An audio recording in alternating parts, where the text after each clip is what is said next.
La Fundación Caminantes Sin Fronteras trae el segmento educativo Voces de la Conservación de la Biodiversidad en el Pueblo Agua. ¿Sabías que la amenaza principal que enfrenta la paloma perdiz purpúrea es la destrucción del hábitat provocada por la minería, la expansión agrícola y la ganadería? Varias de sus localidades históricas han sido deforestadas y además la especie es cazada con fines alimenticios. Cuidar los bosques hoy garantiza la supervivencia de mañana. Protejamos la biodiversidad.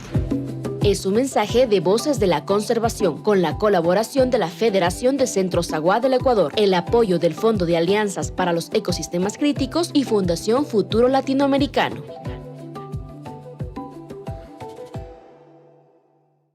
Fundación Caminantes Sin Frontera Karamdi Urusa Kamdamisna Pikpara Kuiragin Soshpa Pueblawagin Pinarkish Mazata Yandanyegimne Kara Puna Kuirarutuanin Mu Yapur Puerane Panyayet Danyegiamdi Minería Agua Kara Aisna Pidrus Wana Piparus Tawirana Wagaragas Pushakwanan Galdus Kwa Amati Awarusne Kara Anchichune Piramdi Awarus Kuanaba Tukmugana Ma kuiragitne pañangaldos watkiamdi an watan batolowara kuiragiashin suashpa ane masakainami pikpara kuiragin yenwaindu Federación de Centros Agua del Ecuador Gaza cara que waindu Fondo Alianzas para el Ecosistema Críticos cara Fundación Futuro Latinoamericano.